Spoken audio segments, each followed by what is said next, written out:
Hey there, welcome back, my friend. Thank you for spending some time where we can make this delicious poli together. I'm adding 2 tablespoons of butter ghee and 1.5 cup of semolina. I'm going to lower the heat because we want this to fry on medium to low heat, depending on the pan or the pot that you are using. Just be very mindful with that. We don't want to burn it. We want this consistency. In goes 2 cups of desiccated coconut. We are working with the filling first because we want that to cool. And I'm using half a cup of sesame seeds. You can also call it goes as till. And in goes the almonds.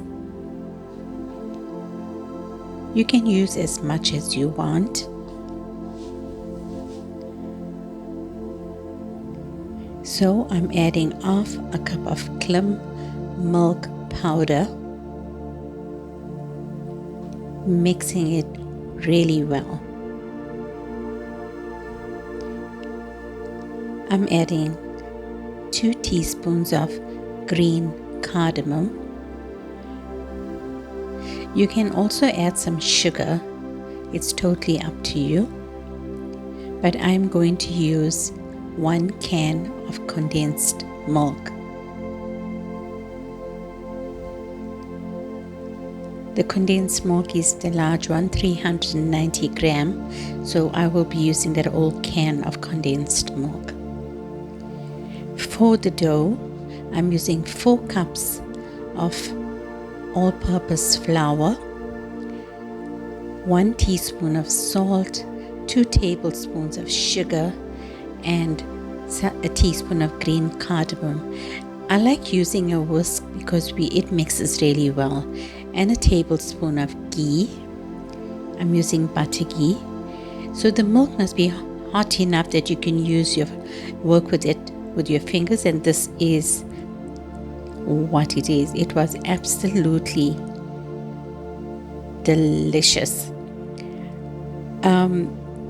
So you can make it as normal, but these polis, I've rolled out the dough into 3 large portions, and I decided that I want to give it some color, so I used pink in 1 portion, yellow in the other, and one was the normal, and I rolled them into really large rotis, and I smeared them with some butter ghee and sprinkled with flour, and I rolled that tightly like a Swiss roll, but really tight, and I had to cut them in small small pieces, and then I roll them into little discs, and I started to make the poli.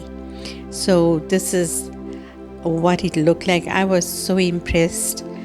I wasn't really sure I was going to do this, but I said, let me give it a try, and this is what I've made yesterday. You can freeze it, which I've done. I just fried some so that I could show you all what I've done.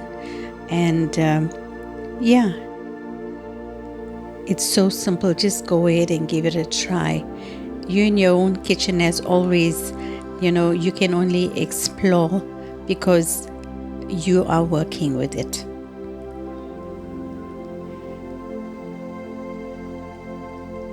And these polis were flaky. It didn't absorb oil, and I can honestly tell you it was super simple. But just be mindful, are you crimping the edges, because you want the oil to be clean. As you can see, the oil is absolutely clean. There's no mess. So yeah, go ahead and give this a try. It was like so delicious. And just be patient when you're in the kitchen. That's all you need to. And here's the end product of this delicious poli. Thank you for watching, and you have an amazing day.